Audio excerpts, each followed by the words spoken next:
muraho neza. Ninde utarabona akabata gato? Aka ni akabata gafite ubwoba, ubundi ni inyamaswa zigira stress cyane. Reka nyireke rero yigendere, twikomereze ikiganiro. Ni Peter Claver Rurangwa, tuganira kuri filozofiya. Mu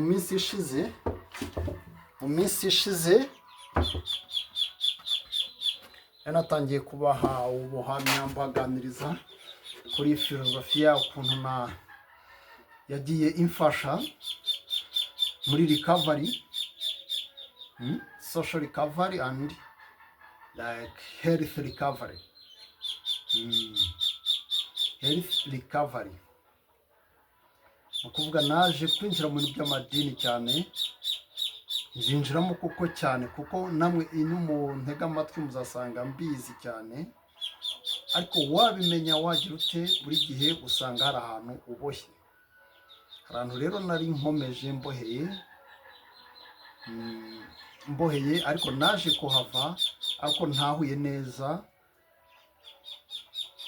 Spinoza Imana yavugaga. Nk'uko Albert Einstein bamubazaga bati ese wizera ihe Mana? Akavuga ati nizera Imana ya Spinoza, Imana itaba hano mu ijuru ngo ihana abantu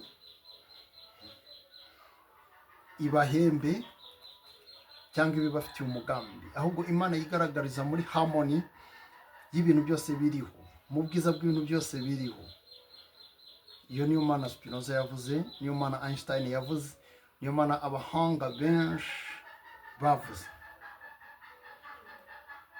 Iyo wakiriye rero ibintu gutyo, uba wakiriye reality nk'uko iri. Ariko iyo uri mu idini henshi baguhanurira ibintu koko ukajya kubona bimwe biraba ibindi ntibiba, utangira kwibaza uti ese iyo Mana koko irihe, ukayibazaho cyane. Si ukuvuga ko abahanuzi baba ari abanyabinyoma, oya, ahubwo baba bafite ukuri gufite imbibi. Mu yandi magambo ashobora kuguhanurira ibintu akaguha n'ibimenyetso kandi bikazaba, wowe ukaba wibwira ngo yabikuye mu ijuru, ntabwo ariho. Iyo lip uko gusimbuka avuga ati mvuye aha mu buzima busanzwe ngeze mu ijuru, niho hatariho.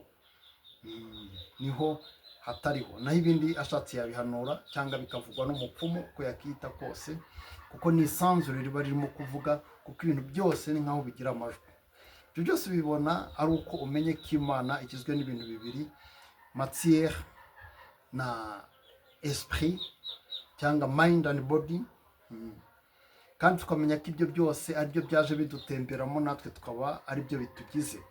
Ariko bitugize atari nk'ibintu bibiri bitandukanye, ahubwo ni ikintu kimwe kiba kirimo kwigaragaza mu buryo bubiri butandukanye. Iyo niyororeye akabata kanjye, si kamwe, buriya ndazifite nyinshi cyane. Nkaba nifitiye incubator.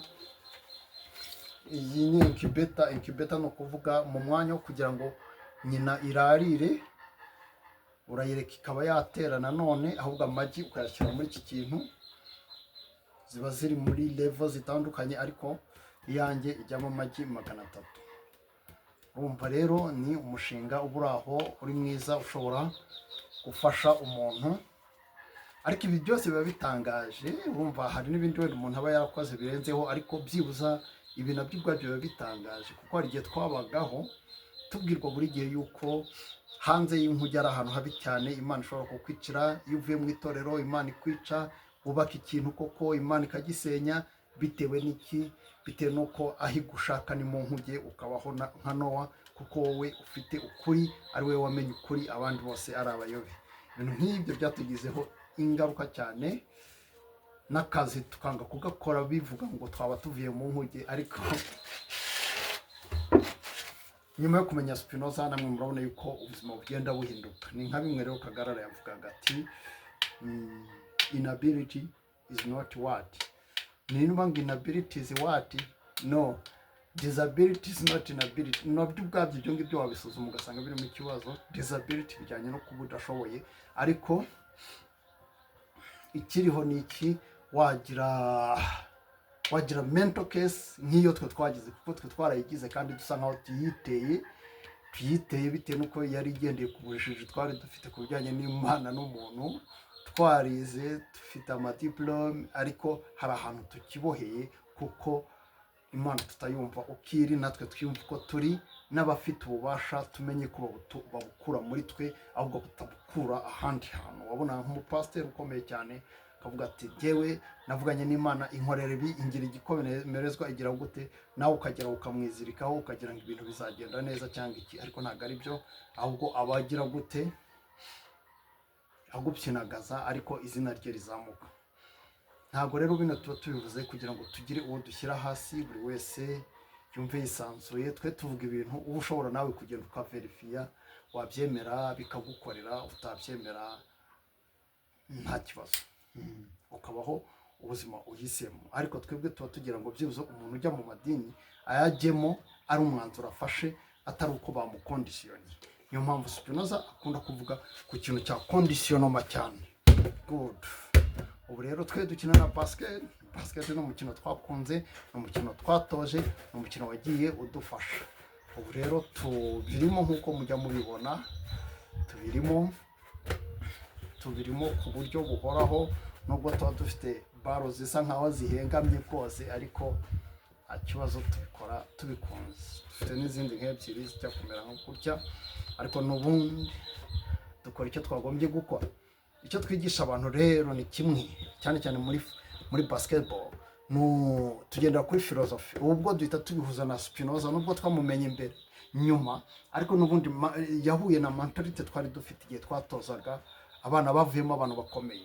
Twe nk'iyo tubona twatoje Irutingabo Fiston, kapiteni wa Tigers, ntabwo tuba tubyigamba gutya, ariko nuko ari ibintu tuzi kandi abantu twakoranye barabizi. Muri senior 1, senior 2, senior 3 tudetectinga iyo mpano yari afite kandi ishobora kugaragarira umuntu wese, noneho twebwe tukayitaho by'umwihariko ko twari dushinzwe kumurera. Ibyo bintu biba biduteye imbaraga kandi n'abandi bakunda kubidushimira batuzi. Ariko sabo gusa, harimo n'abandi, ariko twe icyo tubwira abantu ni ukugira gute, ni uguhuza ubwonko n'umubiri, icyo bita ngo brain body coherence. Ibyo ngibyo muri philosophy ya Dispenza, Joe Dispenza turabibona.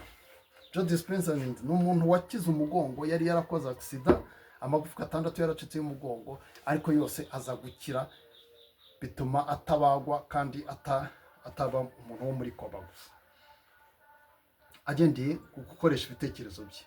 Ibitekerezo twabikoresha gute? Reka dufate ikipe ebyiri za basketball.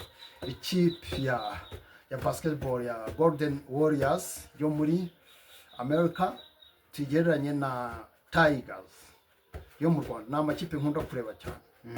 RSSB Tigers ndayireba, ariko ndeba niyo ngiyo zitandukanye. Rero fata iyo yo muri America, umuntu uyibamo cyane w'umukinnyi uzi ni Stephen Curry. Stephen Curry azwi cyane mu matatu cyangwa trope. Iyo atangiye umukino amarika neza, umenye yuko umukino uza kurangira gutyo. Umukino uza kurangira gutyo, abandi bahita bafatiraho, n'abandi barimo gukina nabo bagacanganyikirwa, ikipe igahita ibatsinda. Ariko iyo atangiye agakubita imwe ntijyemo, agacenga bakamuhereza agakubita indi ntijyemo, zikaba 3, bose bahita bacanganyikirwa, bakamufata n'abandi bakabafata, kugaruka mu mukino bikanga. Urumva? Ariko bigereje na RSSB Tigers, nubona Irutingabo ukuntu akina n'abandi bake cyane, ariko abashuta ntabwo ari benshi cyane bashuta cyane, ariko byibuza kugaruka mu mukino. Urumva?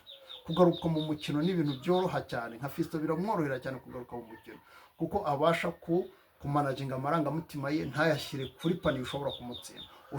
No kuvuga batagutsinze, RSSB ishobora kugutsinda, ariko itanagutsinze nawe ihita ikubuza kuyitsinda byinshi. Icyo rero nicyo Fiston akora n'abandi nawe, ariko natwe dukunda kubyigisha abantu bacu, kuko twerekana tekinike za respiration, ukuntu bishobora kugufasha, meditation, ukuntu bishobora kugufasha, ibyo byose. Ariko nkunda yuko ibi byose dukora tutabikora nk'idini, ahubwo tubikora tubikora gute kugira ngo umuntu yumve yisanzuye kandi akore icyo ashaka. Murabizi ko ayo magambo nkoresheje kwisanzura, gukora icyo ushaka wayabona mu idini naho wayabona, ariko uvuganya natwe igihe kinini wabona difference, kuko ntabwo tuba dushaka abantu batuyoboka, ahubwo tuba dushaka abantu bagira courage yo kwiyoboka.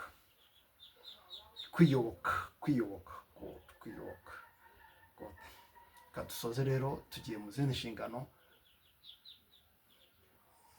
Icyo dukangurira abantu gusa bashaka gukorana natwe, ntabwo ari gukorana natwe ngo tugire ikindi kintu twubaka gihagije, ariko bashaka no kudutera inkunga. No ku mabaro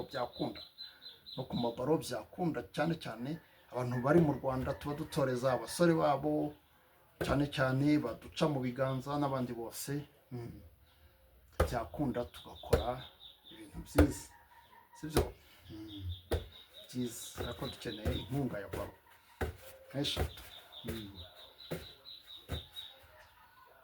Mugire umunsi mwiza.